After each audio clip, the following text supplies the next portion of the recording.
Hello दोस्तों, नमस्कार। स्वागत है आप सभी का एग्ज़ाम स्टडी सीखा चैनल में। फ्रेंड्स, आज के इस वीडियो में हम लेकर आए हैं सामान्य हिंदी के 50 महत्वपूर्ण प्रश्न जो कि सभी प्रतियोगी परीक्षाओं के लिए बहुत ही आवश्यक हैं। तो आप सभी लोग जो video RO, ARO, TGT, PGT, UP TET, CTET या किसी भी या लेखपाल वगैरह किसी की भी तैयारी कर रहे हों वो इस वीडियो को अंत तक देख सकते हैं। यानी ऑल कॉम्पिटिटिव एग्ज़ाम्स के लिए सामान्य हिंदी के ये प्रश्न बहुत ही आवश्यक हैं। तो आप लोग इन प्रश्नों को अंत तक जरूर देखें। अगर पसंद आए तो इसे लाइक करें, शेयर करें और हमारे चैनल को सब्सक्राइब करके ज़रूर रखें। और नोटिफिकेशन के जो बेल आइकन बनी है उसको दबा के रखें ताकि जैसे हम अपने वीडियोस को अपलोड करें आप लोग उस वीडियो को देख सकें। तो चलिए शुरू करते हैं। दोस्तों, एक बात मैं बता देना चाहती हूँ, प्रश्न 50 हैं, समय अधिक ना लगे इसके लिए मैं सिर्फ एग्जैक्ट आंसर ही बताऊंगी, तो माइंड मत कीजिएगा। अगर आप लोग ऑप्शन क्योंकि देख ही रहे हैं तो उसके लिए मुझे सही ऑप्शन ही चयन करना होगा और ऑप्शन की आवश्यकता नहीं है। तो पहला प्रश्न है, कवि मलिक मोहम्मद जायसी द्वारा रचित पद्मावत की भाषा है। ऑप्शन नंबर यहाँ पर सही होगा बी, अवधी। क्वेश्चन नंबर 2 है, अपभ्रंश का मुख्य छंद है दोहा। ऑप्शन है, तो यहाँ पर सही ऑप्शन क्या होगा 2 का ए, दोहा। जैसा कि मैंने बताया, हरिशंकर परसाई जी किस तरह की साहित्य रचना के लिए जाने जाते हैं, तो हरिशंकर परसाई जी जाने जाते हैं व्यंग्य रचना के लिए। क्वेश्चन नंबर 4 है, शिव का कौन सा अर्थ नहीं है, तो यहाँ पर सही ऑप्शन होगा सी, चक्रपाणी। अगला है, निम्नलिखित में से कौन सा शब्द चंद्रमा का पर्यायवाची नहीं है। आप लोग देख सकते हैं स्क्रीन पर 4 ऑप्शन दिए गए हैं, तो यहाँ 5वें का सी ऑप्शन होगा सूत। ये जो सी ऑप्शन है सूत, ये चंद्रमा का पर्यायवाची नहीं है, अन्य सभी हैं। 6वां है, दिए गए वाक्यांश के लिए एक शब्द का चयन कीजिए। तो ये आपका शब्द दिया हुआ है पूरब और उत्तर के बीच की दिशा, तो यहाँ पर सही ऑप्शन क्या होगा 6वें का, ईशान कोण कहलाती है। दोस्तों, पूरब और उत्तर के मध्य की दिशा को ईशान कहा जाता है, जबकि पूरब और दक्षिण को आग्नेय, पश्चिम उत्तर को वायव्य और दक्षिण पश्चिम को नैऋत्य के नाम से जाना जाता है। क्वेश्चन नंबर 7 है, द्विज का अर्थ है, यानी द्विज शब्द का क्या अर्थ है। 7 का ऑप्शन नंबर होगा डी, इनमें से सभी, ब्राह्मण, दांत और पक्षी। गमन का विलोम है, क्या है गमन का विलोम क्या है। 8 का ऑप्शन नंबर डी, आगमन, डी ऑप्शन, आगमन। अगला प्रश्न है, 9वां प्रश्न है, अनुचित विकल्प जोड़ा कौन सा है, तो यहाँ पर 9वें का होगा सी ऑप्शन, उन्नत, उन्नति। अगला है, निम्नलिखित में तत्सम तद्भव शब्दों के युग्म में से कौन युग्म त्रुटिपूर्ण है, यानी गलत है, तो 10वें का यहाँ पर बी ऑप्शन होगा, ऊंट, ऊंट।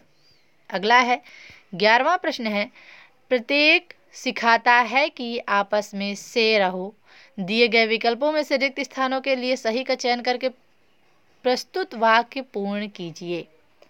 तो यहाँ पर होगा प्रत्येक क्या, धर्म।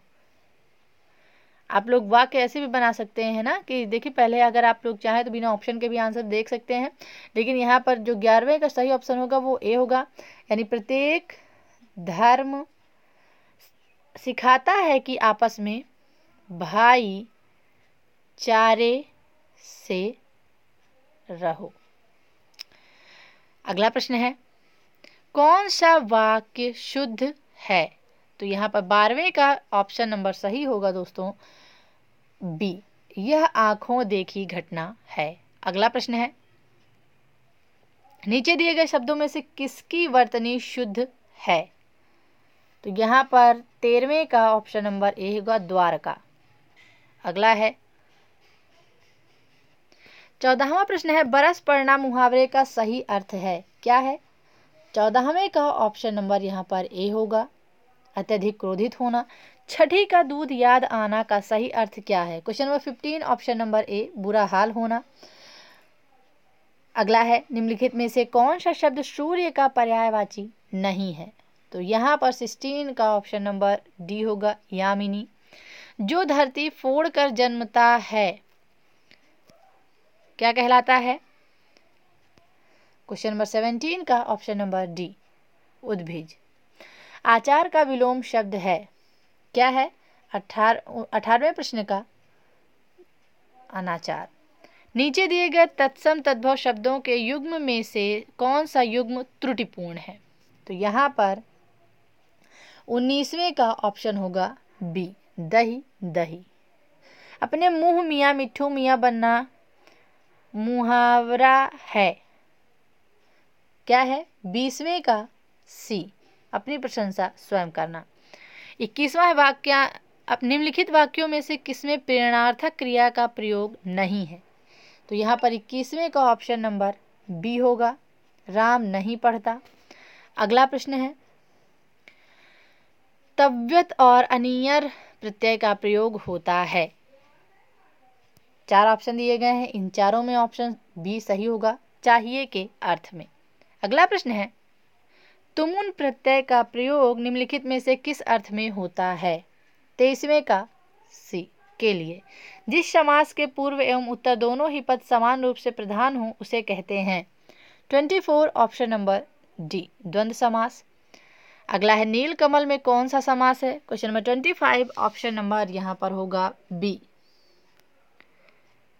कर्मधारय। अगला है, निम्न में से कौन सा वाक्य शुद्ध है? तो यहाँ पर 26वें का दोस्तों जो सही ऑप्शन होगा वो होगा बी, मैं अपने सौजन्य पर मुग्ध हूँ। अट्टालिका का तद्भव रूप है। 27वें का ऑप्शन नंबर डी, अटारी। अत्याधिक व्यस्तता से जीवन में निरस्ता आ जाती है। वाक्य में रेखांकित शब्द की शुद्ध वर्तनी कौन सी है?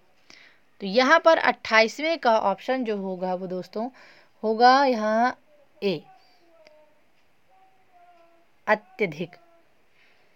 अगला है, नवोढ़ा का संधि विच्छेद है। तो यहाँ पर नवोढ़ा का संधि विच्छेद क्या होगा? 29वें का सी, नवधन ऊढ़ा। अगला है, क्रिया के किस रूप में कर्ता के अनुसार लिंग परिवर्तन नहीं होता? क्वेश्चन नंबर 31 है। तो यहाँ पर ऑप्शन नंबर सही होगा 30 का कौन सा? डी। अगला है, ठाकुर शब्द का स्त्रीलिंग क्या होगा? 31 ऑप्शन नंबर ए, ठकुरानी। अघोष वर्ण कौन सा है? 32 ऑप्शन नंबर डी, सा। सा जो है वो अघोष वर्ण है। अगला है, क्वेश्चन नंबर 33 है, व्युत्पत्ति के आधार पर संज्ञा के कितने भेद होते हैं? 33 का ऑप्शन नंबर यहाँ पर होगा ए, 3। निम्नलिखित में से अल्प प्राण वर्ण कौन से हैं? तो यहाँ पर 34 का ऑप्शन नंबर दोस्तों होगा बी। 35 है, जैसा करोगे वैसा भरोगे में कौन सा सर्वनाम है? तो यहाँ पर 35वें का ऑप्शन नंबर सी होगा, संबंधवाचक सर्वनाम। अगला प्रश्न है, इनमें से जल का समानार्थी शब्द कौन सा नहीं है? तो यहाँ पर सही ऑप्शन होगा 36 का डी, अम्बक। अंबर पनघट में डुबो रही तारा घट उषा नागरी में कौन सा अलंकार है? 37 ऑप्शन नंबर सी, रूपक। प्रेम में भगवान रचना के लिए जैनेन्द्र को किस पुरस्कार से सम्मानित किया गया? तो 38 का ऑप्शन नंबर यहाँ पर होगा बी, भारत सरकार शिक्षा मंत्रालय पुरस्कार। क्वेश्चन नंबर 39 है, सूरदास किस उपन्यास का पात्र है? तो यहाँ पर होगा 39 का ऑप्शन नंबर ए, रंगभूमि। क्वेश्चन नंबर 40 है, राम को रूप निहारती जानकी कंकन के नग की परिछाही। उपरोक्त पंक्ति में कौन सा अलंकार है? रस है। तो यहाँ पर 40वें का ऑप्शन नंबर डी, श्रृंगार रस है। चांदनी का समानार्थी निम्नलिखित में से कौन सा नहीं है? Question number 41 option number A, बिजली। अगला है, 42 है, निम्न में से कौन सा क्रिया विशेषण का भेद नहीं है? तो यहाँ 42 का ऑप्शन नंबर बी होगा, जातिवाचक। 43 है, वा का उच्चारण स्थान है, क्या है? दंतोष्ठ। वाणी और अंगों के अभिनय जिनके द्वारा प्रकट हों वे हैं, क्वेश्चन नंबर 44 है, अनुभाव, सी ऑप्शन। क्वेश्चन नंबर 45 है, निम्न में भिन्न अर्थ वाले शब्द का चयन कीजिए। तो यहाँ पर 45 का ऑप्शन नंबर ए होगा, कामिनी। अगला है, मात्रा क्रम की दृष्टि से दोहा के ठीक विपरीत पड़ने वाले छंद का नाम है, सी ऑप्शन, क्या है? सोरठा। ठीक विपरीत। विशेषणों में तुलना के आधार पर कितनी अवस्थाएं होती हैं? 47, ऑप्शन नंबर डी, 3। 48 है, सौ शिवधनु मृणाल की नाई, तोरहु राम गणेन गोसाई। इस पंक्ति में किस अलंकार का प्रयोग हुआ है? 48 का ऑप्शन नंबर डी, उपमा अलंकार।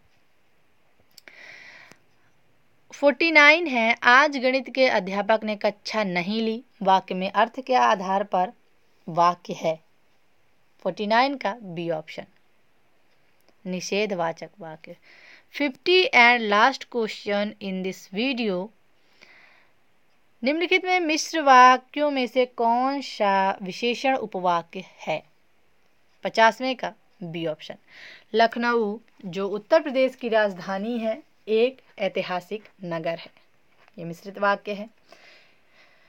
तो दोस्तों यहाँ पर हमने ख़त्म किए 50 प्रश्नों को। अगर आप लोगों को ये प्रश्न अच्छे लगे तो लाइक करके जाइएगा, शेयर करिएगा और हमारे चैनल को सब्सक्राइब करके रखिएगा। पास में बनी बेल आइकन को तो प्रेस जरूर कर लीजिएगा, जैसे हम अपने वीडियोस को अपलोड करें आप लोगों को उसकी सूचना मिल जाए।